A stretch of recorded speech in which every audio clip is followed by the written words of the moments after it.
दोस्तों, जंग के बीच में हिजबुल्लाह के स्टाइल में यमन ने सऊदी अरब की हवा निकाल दी है। वो कैसे किया है, इन तस्वीरों को भी आपके सामने रखूंगा। पर बीते कुछ दिन से लगातार सऊदी अरब को लेकर के जो जंग के बीच में घटनाएं घटी हैं उसे आपके सामने रखा, तो कुछ सऊदी अरब के चाहने वाले लोगों को खबरें जो है बड़ी बुरी लग रही हैं।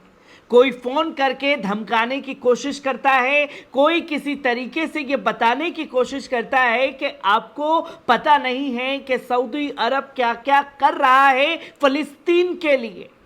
जो सिर्फ और सिर्फ अंधभक्ति में सऊदी अरब की लगे हुए हैं। उन्हें शायद ये मालूम नहीं है कि कई चाहने वाले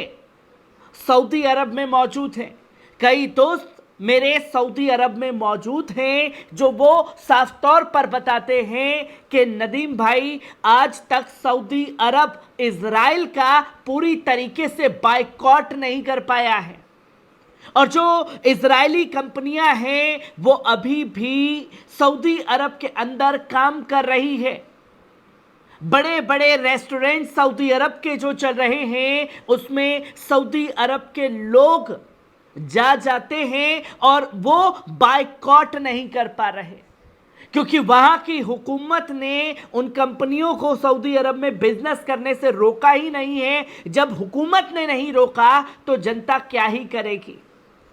जिसकी जानकारी लगातार सामने आ रही है। और किस तरीके से सऊदी अरब जंग के बीच में अपनी भूमिका अदा करता हुआ नजर आया है, वो किसी से छिपा हुआ नहीं है। या तो निंदा पेश कर दी जाएगी, या किसी फैसले का स्वागत कर लिया जाएगा, या ये कह दिया जाएगा कि भैया हमारी नजर बनी हुई है, हम जो है कोई ठोस कदम उठाएंगे।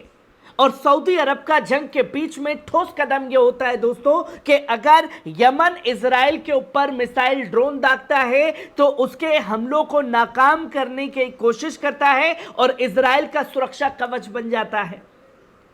और यही अगर ईरान हमले करता है तो बीच में रोकने का काम करता है सऊदी अरब, जिसकी तस्वीर लगातार सामने आ रही है। और अब खुद यमन के अंसारुल्लाह ग्रुप के सर्वोच्च नेता ये कह चुके हैं कि आज तक ये अरब देश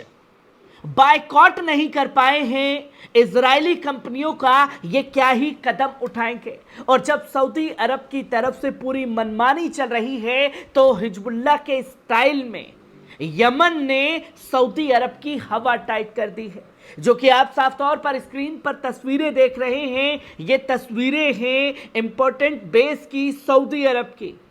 इनके पोर्ट की, इनके हवाई अड्डों की, जिसकी तस्वीर को सर्कुलेट किया है यमन ने। और यमन ने सर्कुलेट करके ये बता दिया कि जो भी ज़मीन हमारे खिलाफ काम करेगी, जंग में हमें रोकने का काम करेगी, तो उसके ये महत्वपूर्ण ठिकाने जो हैं हमारे निशाने पर है। और ये तस्वीर दिखा करके साफ तौर पर खलबली मचा दी, और खलबली सऊदी अरब में ऐसी थी कि लगातार बड़े कदम उठाए जाने लगे, जो कि आप साफ तौर पर स्क्रीन पर देख सकते हैं कि यमन मिलिट्री ने सना गवर्नमेंट के साथ में कुछ फोटो जो है वो साझा की, और इम्पॉर्टेंट एयरपोर्ट सऊदी अरब पोर्ट और तमाम तस्वीरों को दुनिया के सामने रख दिया है, जहां 7 ठिकानों की तस्वीरें सर्कुलेट यमन द्वारा की गई। और यह बताया गया कि किंग अब्दुल्ला बिन अब्दुल अजीज इंटरनेशनल एयरपोर्ट जद्दा, जिसकी तस्वीर को साझा किया, और दूसरा king Khalid international airport Riyadh, जिसकी तस्वीर को साझा किया। फिर तीसरी तस्वीर दिखाई king Abdullah port, king Abdullah economic city, इसके ठिकाने की तस्वीर को साझा किया। और चौथे पर उन्होंने बताया कि king Fahd international airport Dammam में उसकी तस्वीर को सर्कुलेट किया। फिर 5वीं तस्वीर उन्होंने साझा की कि रास तनूरा पोर्ट, जो कि रस तनूरा पोर्ट है जहां से स्ट्रक्चर चलता है, बड़े बड़े जहाज आते जाते हैं, उसकी तस्वीर को साझा किया। और फिर यह बताया कि जिजान एयरपोर्ट पोर्ट जो है, जिजान पोर्ट जो है, उसकी तस्वीर को साझा किया, और जद्दा पोर्ट की तस्वीर को लोगों के सामने सर्कुलेट किया है। और जब इन तस्वीरों को लगातार सर्कुलेट कर दिया गया तो एक खलबली खासतौर पर मच चुकी है सऊदी अरब के अंदर, जहां कई बड़े बड़े कदम जो है उठाए गए और ये साफ तौर पर दिखाया और बताया गया कि हम बड़े कदम उठाने के लिए तैयार हैं। जहां यमन की राष्ट्रीय कैदियों की समिति के प्रमुख ने इस्लाह पार्टी के नेता के मामले के समाधान और कैदी सूचियों के आदान प्रदान के साथ ओमानी राजधानी में यमन के कैदियों की फाइल पर चर्चा समाप्त करने की घोषणा की है। जहां सभा समाचार एजेंसी कैदी मामलों की राष्ट्रीय समिति के प्रमुख अब्दुल कादर अल मुर्तदा ने रविवार को एक बयान में संयुक्त राष्ट्र के मस्कट के कैदियों की फाइल पर बातचीत दौर को पूरा होने की घोषणा की है। जहां अल मुर्तदा ने कहा कि इस बातचीत में इस्लाह पार्टी के नेता और सऊदी नेतृत्व वाले गठबंधन के करीब राजनेता मोहम्मद कहतन की रिहाई के साथ साथ कैदियों की सूची का आदान प्रदान किया गया है। जहां एक कदम उठाया गया उसके बाद जो यमन के जियालों को गिरफ्तार कर रखा था और यमन ने सऊदी अरब के लोगों को गिरफ्तार किया था, अब उनके अदला बदली का प्रोसेस जो है वो तैयार कर लिया गया और यमनी कैदी विनिमय मामले पर 1 साल के गतिरोध को तोड़ने के लिए संयुक्त राष्ट्र और रेड क्रॉस की अंतर्राष्ट्रीय समिति के 7 दिवसीय वार्ता आयोजित की गई थी।